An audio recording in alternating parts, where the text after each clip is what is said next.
Hey guys, Bice here, and it's time to finally see what's going on in our week 6 of the MPL. And as you guys know, that this is actually week 7. But things and stuff happened that prevented me and Ash from being able to record last weekend.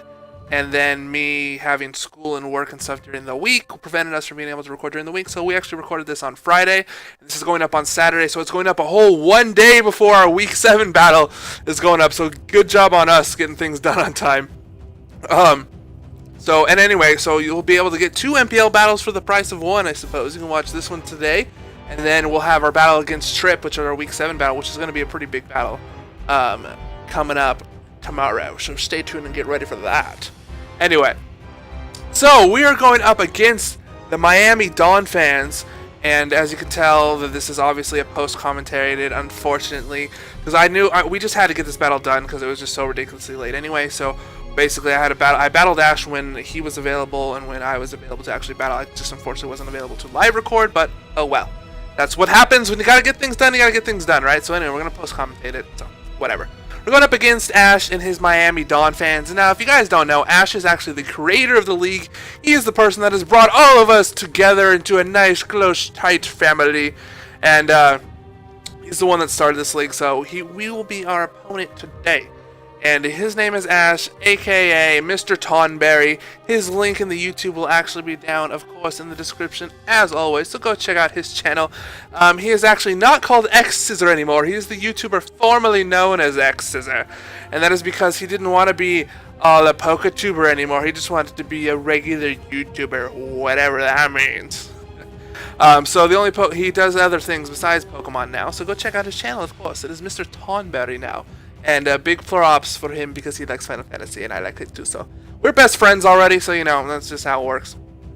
Anyway, so the team that he is bringing his Tentacruel, his Landorus I, his Bisharp, his Megazard Y, his Shaman, and his Chandelure. And actually, it's kind of funny thing is that he actually had Megazard X, and he traded to actually get Megazard Y. So it was a Zard for Zard.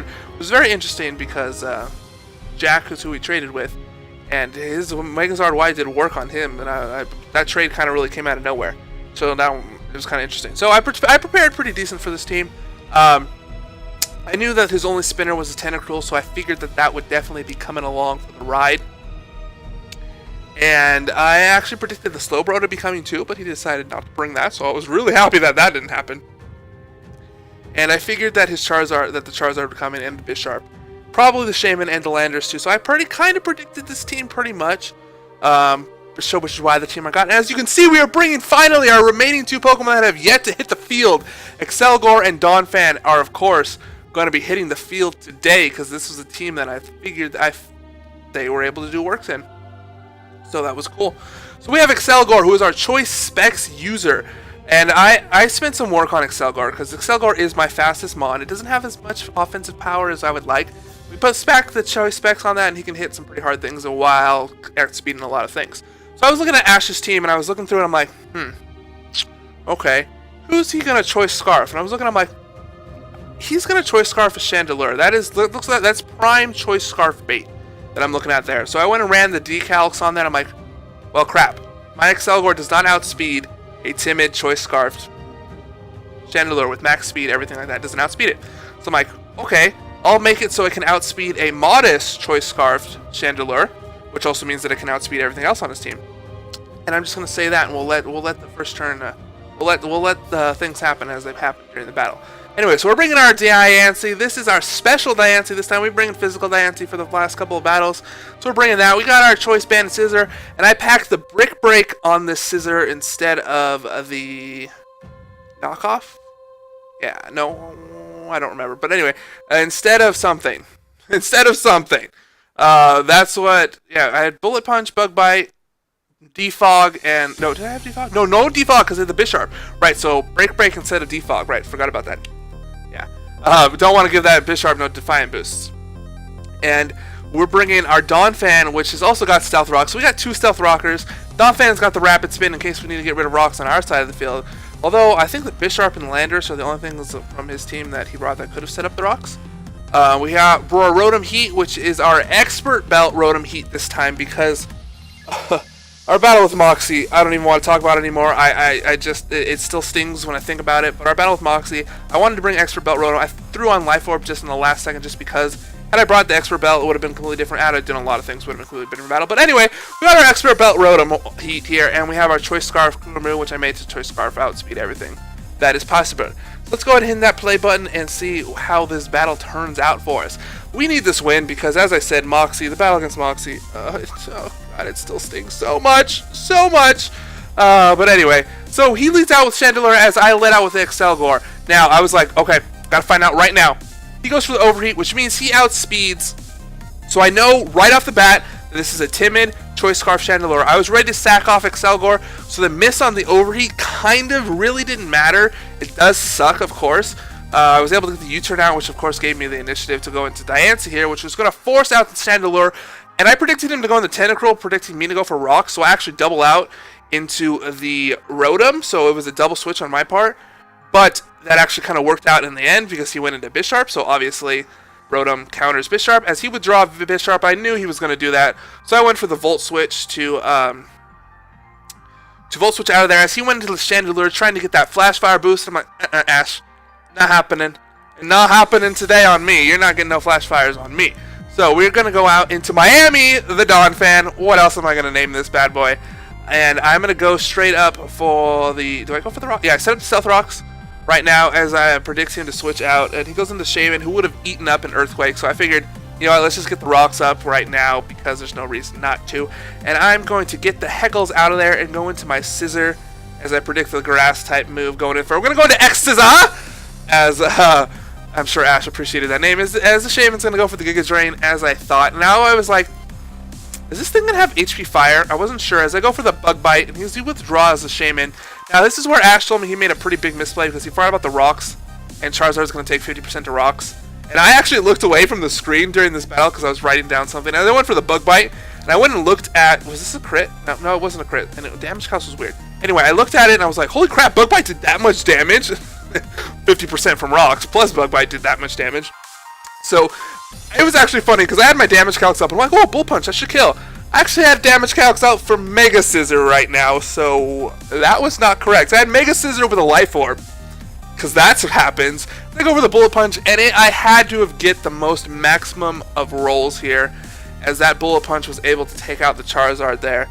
And that was, because I thought, I was all confident in there, but it was possible that's not going to happen. He's going to go into the Tentacruel, as I know he's going to go for the Rapid Spin to get rid of the Rocks. So I'm going to go for the Knockoff just to get rid of his, what I thought was a Black Sludge.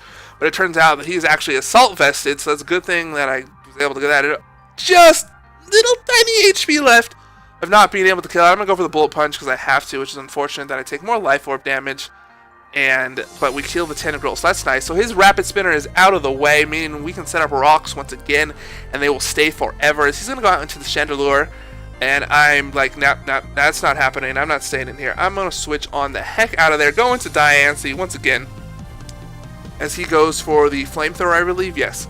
The Flamethrower doesn't want to risk that Overheat miss once again, as his Flamethrower, even in the Sun, Diancie, this is my fully max special defensive wall. It's resisted, so the Sun counteract, you know, it doesn't matter. And I eat that up as I go for a Moonblast. No, I go for the Rocks to set up again. My second Stealth Rocker. So maybe he's not predicting me to have Stealth Rocks on this. I don't know. But I go for the Stealth Rocks again. So I've used Stealth Rocks from both Donphan and Diancie. And the sunlight fades away, luckily, so no synthesis from this thing getting any HP back that way. And then at this point, I was looking at my team and looking at who's left, and I'm like, Diancie doesn't need anything, so I'm going to sack it off. He actually goes for the HP Fire, predicting me to go into Scissor. I wasn't sure if this thing had HP Fire because it didn't go for it before. It should have, probably, when I initially brought the Scissor in, because it would have killed it, because I don't outspeed a Shaman. So, kind of interesting play on that part with Ash. Maybe he wanted to, I don't know, maybe he was predicting me to go for Bullet Punch, I don't know. But anyway, he switches out into the Landorus. I was just seriously sacking off this, this Diancie. I guess maybe the Shaman was Specs. Possible. That's probably why he switched. They go for the Moonblast there. It does a decent chunk to Landorus. And I was like, holy crap. Alright, let's go for another one. As he goes for the Sludge Wave, which is unfortunate because he forgot that Rock actually resists poison. So I eat that up. I don't know why he didn't go for the Earth Power. Super effective stab. But anyway, I go for the Moonblast, and Diancie gets a kill. I was planning to sack this thing off, and I'm just like, okay, sure. Diancie gets a kill. Why not? And he's gonna go back out into Shaman. So now that I think about it and rewatching this, I am now pretty confident that the Shaman was probably Specs. Also, based on how much damage this Giga Drain does, I live on 4 thanks to my fatness of Diancie, and I actually go for the Diamond Storm this time, just because it does more damage. I figured, you know what, let's just go for the Diamond Storm. Why not? And then now, this is unfortunate. This is another bad play, I think, on Ash's part, because there's no reason for him to make the switch. He should have just stayed in and gone for the Giga Drain to kill me. Maybe he was predicting me to switch out in the Scissor. I don't know, but I was, like I said, I was sacking off the Diancie. I'm just like, just clicking moves. And I decided to go for Moonblast this turn, not predicting the Bisharp at all. Just decided to go for Moonblast, because why not? And he unfortunately goes into the Bisharp. The crit doesn't matter in the end. But that was a really bad switch, because it still would have done a good chunk of Bisharp anyway.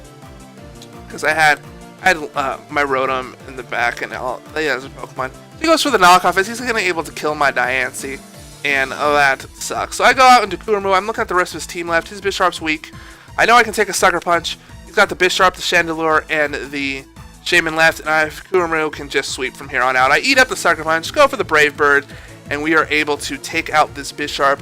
No problemo. And now he's going to go out into the Chandelure because he's choice Scarf to Timid, as we found out from the first turn.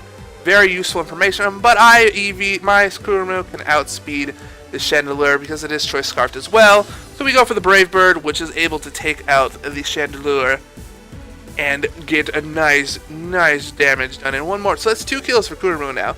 Coming back onto the field after I'm sorry, Kurmu. I was a bad coach last week. You should have had more kills, and I'm so sorry about that. But we're making up for it. We're making up for it. And we're able to go for one more final Brave Bird, which is going to take out the Shaman and clinch the victory for us. And that is going to be the end of the game. GG, Ash. That was it was a good match. Unfortunately, some misplays on your part, it seems like, but we were able to get the victory, and that brings us to 4-2 against Ash and the creator of the Major Pokemon League, which sets up tomorrow's battle as a huge battle, because if you guys didn't know, Trip lost last week's battle against Moxie, so Moxie's just dominating us, which brings him to 5-1 right now, we are 4-2, which means that tomorrow's battle is a huge battle because it is for the division. Meaning that if I win, I claim the lead in the division. If Trip wins, he extends his lead on the division and pushes me back more. So it is a huge match because obviously Trip being 6-1 and me being 4-3 is a lot different than both of us being 5-2. So it's a huge battle tomorrow. I hope you guys are pumped and ready to go for that. I hope you enjoyed this post-commentary video. I know I don't quite enjoy doing them as much as obviously live battles. I love live battling, but what can you do? What can you do? So tune in tomorrow for that intense battle against Trip. It should be great. I'm hoping it's great. I have some things and stuff that we got to do, and we got to get them victories. So let's hopefully we can get them done. So I hope you guys enjoyed. If you did, remember to steer that like button down below. Of course, go into the description to check out Mr. Tom Berry, Ash X Scissors channel, and see his content. And I guess I will see you guys later.